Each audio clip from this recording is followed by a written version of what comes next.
Oh, you thought I was done? Nope.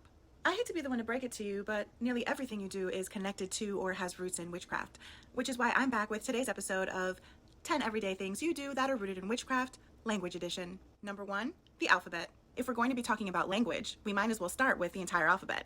Now, most people don't consider letters as being magical, but historically, they absolutely were. In ancient civilizations, alphabets were considered sacred tools. Runes were ancient alphabets that doubled as magical symbols, and early written languages were used exclusively by priests or magicians to document spells or sacred texts. Writing itself was seen as an act of power, connecting the physical and spiritual realms. Every letter carried meaning, energy, and purpose. Even today, the act of writing can be a form of magic, using the power of symbols to make things happen. Number 2, the word spelling. Ever wonder why it's called spelling? Well, the word itself reveals a deeper truth, and that is that language has always been magic. To spell isn't just to arrange a bunch of letters into words. It's an act of intention, much like casting a spell. The word spell comes from Old English, spell, meaning story or tale. But it carries with it the power of incantation. When we speak or when we write, we are shaping reality through vibration, sound, and meaning, essentially crafting thoughts into existence. So every affirmation, every journal entry, every name written down holds an energetic imprint. Even a simple grocery list is a manifestation of intent. Words have the power to bind and summon and transform. That is why it's called spelling, because every word we weave is a spell in motion. And I'm actually going to give you a little bonus one under this one. So under spelling, I think you can also include the word cursive. Now, we use the word curse in two ways. The first is as harsh expletives, and the second is hidden in the word cursive, which is the flowing script we hopefully learned in grade school. But both have deep magical roots. In witchcraft, a curse is a spell meant to bring upon misfortune and is often written or spoken with intent. Cursive handwriting, with its continuous and flowing strokes, mirrors the way incantations and sigils were crafted to channel energy fluidly. Ancient grimoires and spell books actually favored flowing script, and this was so that it could preserve the power of words. Even today, handwritten spells or petitions carry more potency due to the energy poured into them. Number 3, court summons. Court summons is one that we rarely think twice about, but its magical connection is hard to ignore.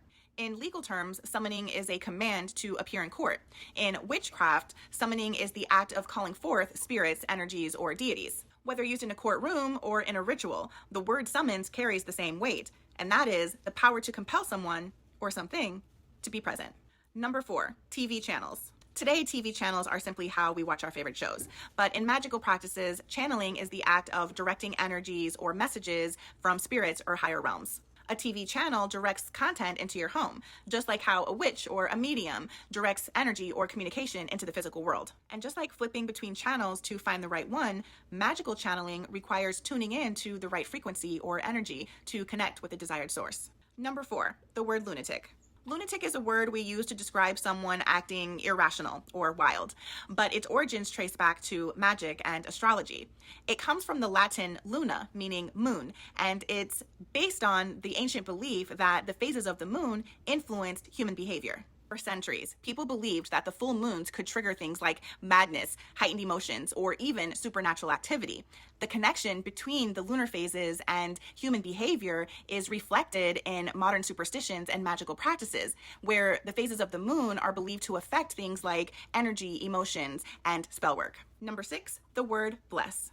To bless originally meant to consecrate something with divine or magical energy, a practice that was deeply rooted in pagan traditions long before it was absorbed by Abrahamic religions. When someone sneezes, we say bless you without thinking, but this comes from ancient magical practices.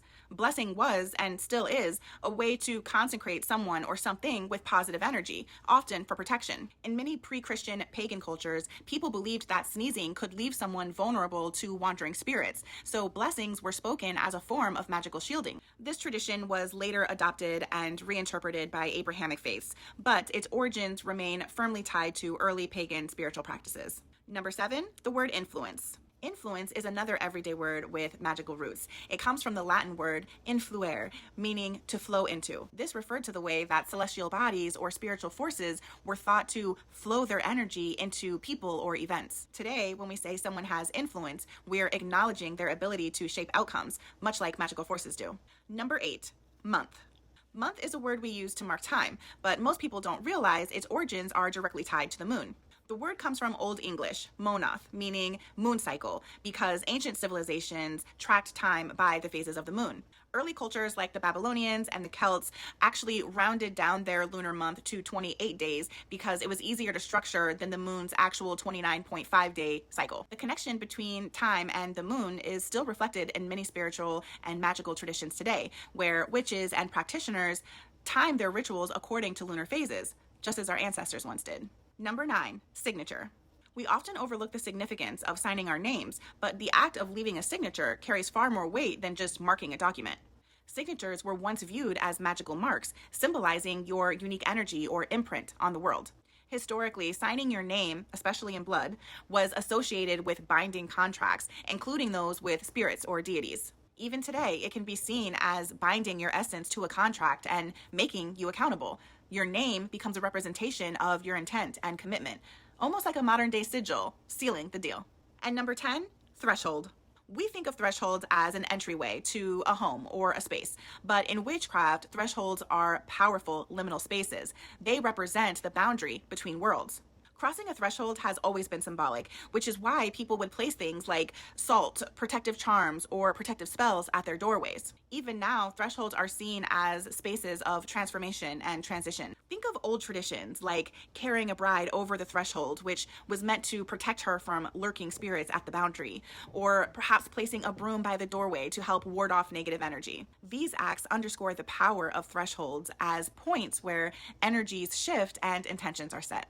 Okay, so that wraps up today's episode, and if you made it this far, congratulations, because that was a long one. But you know what's even longer? My list of topics still to cover. So stay tuned, more on the way.